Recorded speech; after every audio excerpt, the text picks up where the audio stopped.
Hey everybody, so today I gotta replace the starter on my BMW. It decided it wasn't gonna do anything anymore. I would go to press the start button, and if you have a low battery, typically a lot of times unless it's just completely dead, it'll at least try to crank, and you know, it'll do some slight turning over or whatever. Mine wasn't doing that. It would just, you'd hear the fuel pumps cut on, but the starter would never at any point try to turn over. And so I tried the battery. The battery was 4 years old, so I decided to go ahead and replace it. And I mean, it was 4 years old, so I kept it. I knew it was, after I tried it, I kind of knew it wasn't going to be the issue, but I had to try it anyways because it was so old. But it ended up being the starter. Now, let's say this has happened to you and you are, you know, you're out somewhere and you're actually trying to figure out how to get yourself home. Now you could actually take something like, so in my case I have access to it. You see, I can see the starter, like it's right there. See, let me get you some light so you can see too. See, my starter is right there. Now you may not have that access, but you might be able to just take off, say, the panel right over here and maybe get access from the back side possibly. And what you're going to want to do is just have something long that you can get up in there and tap the housing of the starter. It's just an old trick that I used to do with my Chevys and whatnot. When the starter would start going out, you would just tap the solenoid or the starter itself, and sometimes both, and it frees something up in there and you're able to start it. So that's just how you can get yourself, you know, home. And you also know that that's your issue. It's like if you have to tap the starter to get it to work, then obviously you need to replace it. So in my case, it's going to be slightly different. I have less things here, as you can see. Now if you have a stock configuration, then you're going to have air boxes and whatnot all up in here, and yeah. So if you've never taken this off, it's pretty simple. There's a screw right here, a screw on the other side, and then you get these little pull tabs right here that pull off, and then basically you have to take off the screws on here, I do believe, and then you just pull that whole thing off, and then you just take your air box off. But my setup's slightly different, so I'm gonna take off the cover, I'm gonna take off this charge pipe, and I'm gonna take off this here intake manifold, and I'm gonna go ahead and get up in there and replace that starter. Hopefully not for a while. It would be the last time I have to worry about it for a while, but I'm gonna set you up, let you watch what's going on. You've seen me take off this maybe, but just in case you haven't, I'm gonna set it up and let you watch.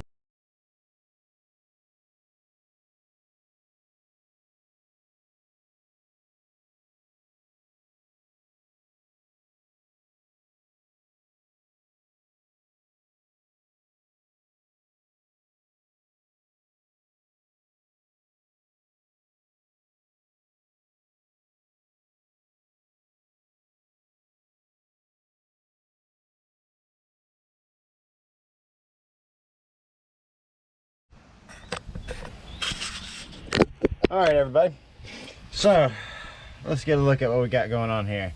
All right, obviously I have disconnected the negative terminal from the battery.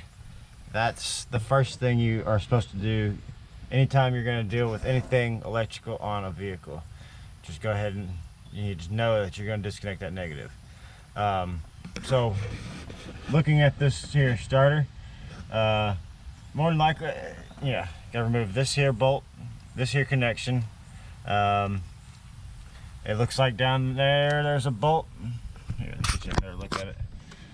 Yeah, see, so down there's a bolt, and then there's gonna be a bolt right here, but more than likely, yeah, right there. It's on the other side. Not that one right there, but that one down there.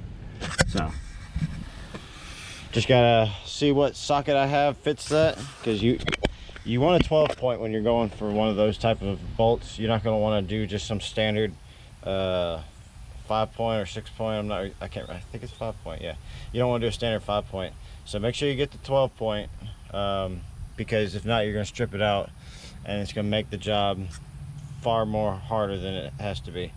So I'm going to see what bit I have, see what socket I have that fits that, see if I need to go order me one, or not order, but go buy me one. Okay, so previously I had told you that you would need 12 point. I was actually wrong when I said that. That happens. What you actually need, these BMWs are kind of special. So what you need is this right here is you need the E14. Yeah, you need this one right here, this E14 Focus. You see the 14, yeah, because it's the external torque bit. So you gotta have that to get it off, because if you try using a 12 point, it's just not gonna work.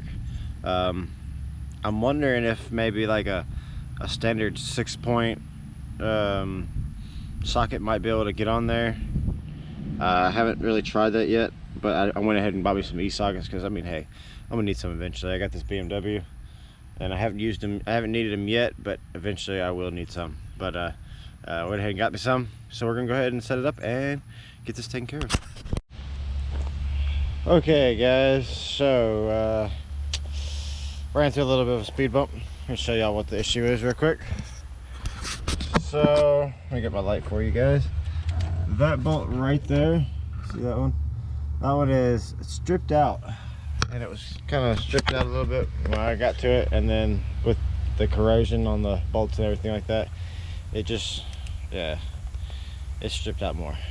So it's a stupid design. I can't believe the BMW did that. Well, I can believe BMW did it, honestly, but it's still stupid. But what I have to do is take this here Sawzall.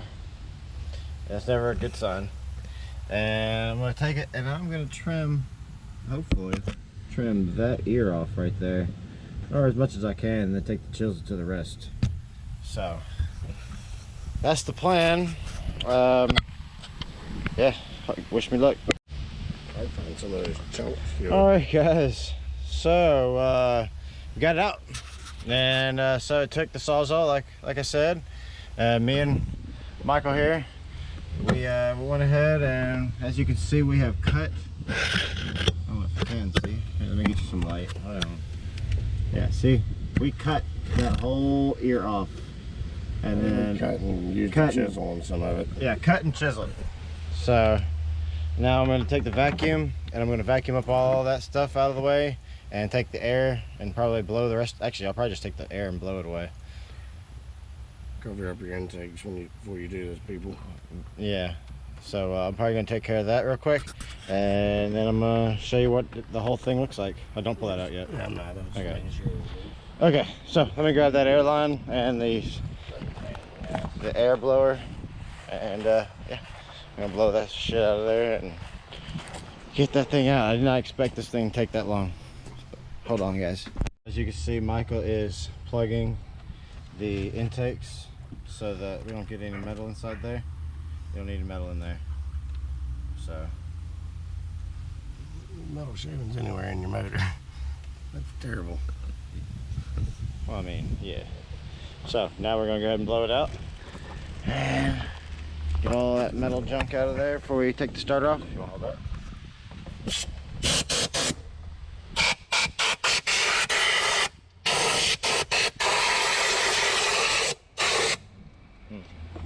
Get another rag. Okay.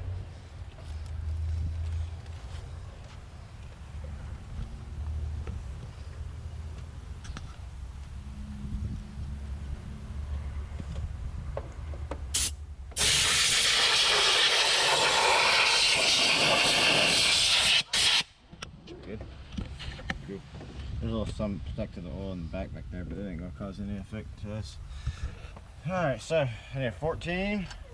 And I can get the rest of that off. So, here, let me get that right there. There's the damage.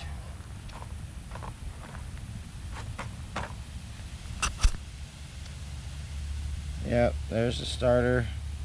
Replacement gone bad right there. See, that ear's missing. That ear's there. And then it just fell over.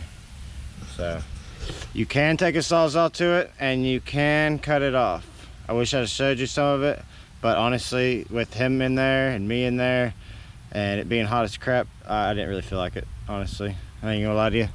So, but I'm gonna show you the install, but I gotta get some new bolts, so I'll come back to you.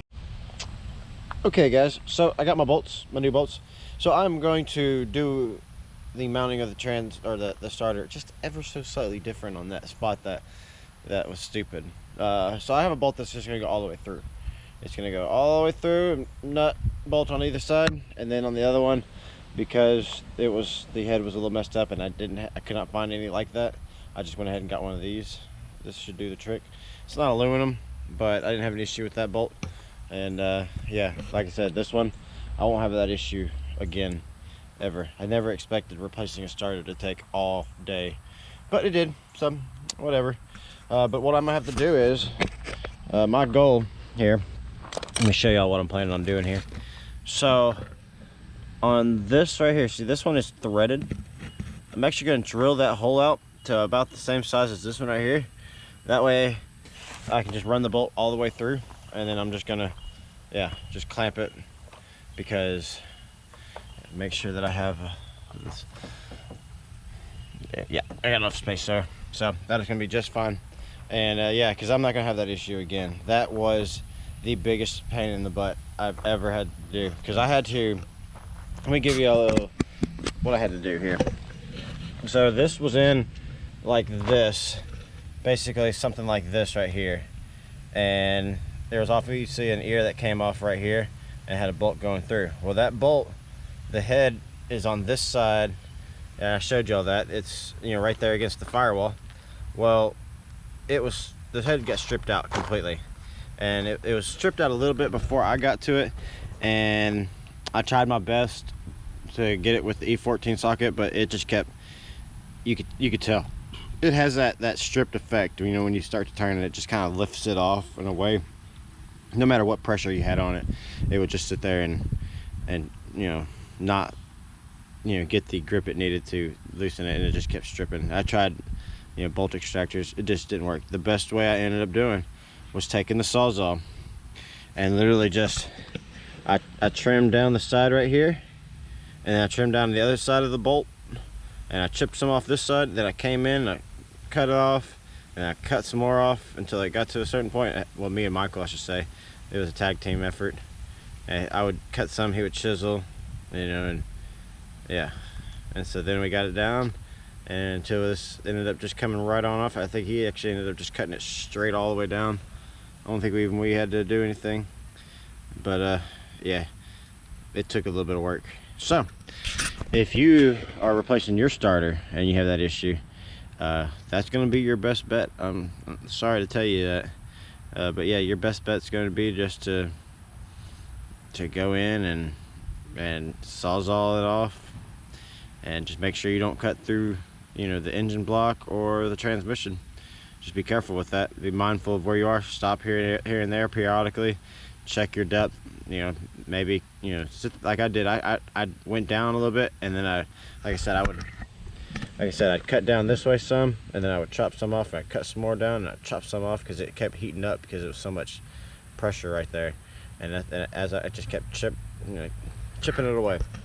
So, and that's just the safest way you can go about it. So I'm gonna go ahead and drill out that other starter, and then I'm gonna go ahead and install it, and I'm gonna show you the reinstall, and then we're gonna wrap up this video. I took a 7/16, and it's the exact same size hole right here, and went ahead and drilled the exact same size hole through on this side. So now I can run the bolt through here and not have to deal with that BS ever again. I'm done with it. So yeah, once you've dealt with it once, you'll never deal with it ever again. So, oh, I need to put that in yours. I think it goes with you. Here you go. Yeah. So, all right, I'm gonna install this.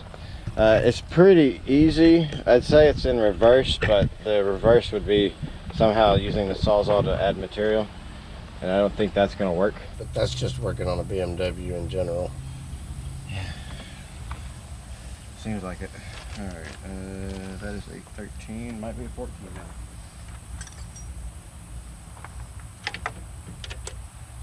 Nope, still 13. Somebody's video is wrong. I won't name any names, but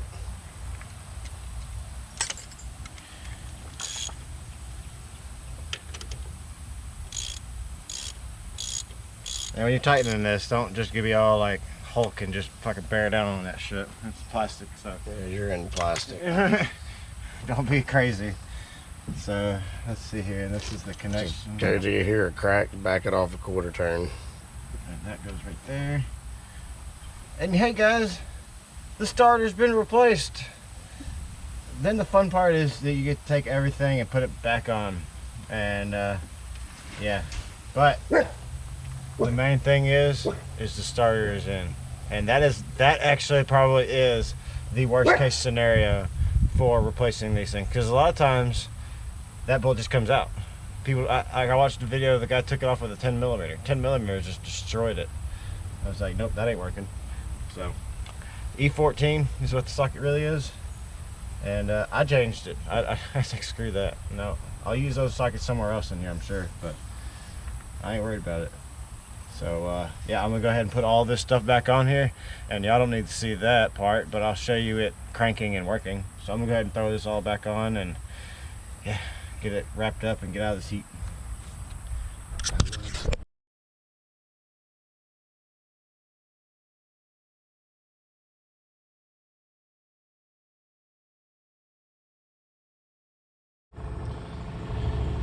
All right guys, so when torquing down these, oh, sorry, hold on. So when torquing down like the intake manifold bolts, you know, all these right there, that is, let's see, they said 15 Newton meters, 11 foot-pounds of torque. So that's what I'm gonna do is I'm gonna go through, I'm gonna tighten these out, starting from the center and working my way out. I'm gonna go start with the center one, go to the right one, the left, and just, you know, all the way until I'm done. Okay. You don't need me to explain that, I know.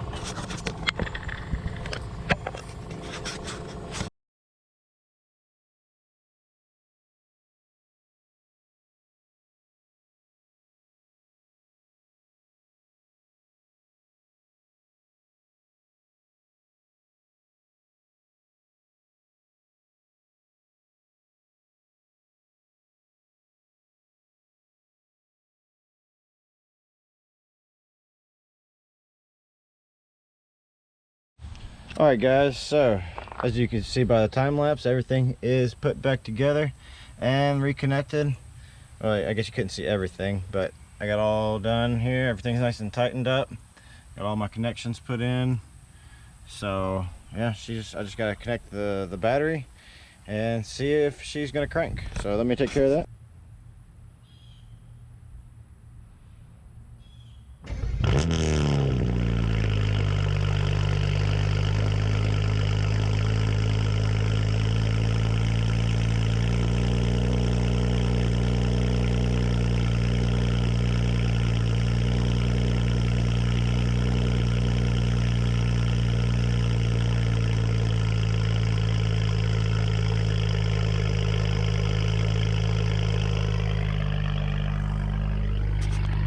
Yeah, I'd say she started right up just fine. Yeah, so she's doing great, guys. I still gotta put that cover back on right there, and that's it. She's done. So I'm gonna wrap up this video. So if you learn how to remove your starter, because maybe you're having this exact same issue and you were kind of concerned as to how you were going to go about doing it, that's the best way I found to do it, because you have no access to that bolt, you know, if it's stripped out, that is. Now if it's still new, then you have luck, you have a chance, but you know, it's just a slim chance. So this is an idea for you. If you learn anything, like I said, go ahead and hit that like, subscribe button. I appreciate it, guys. Thanks. Bye.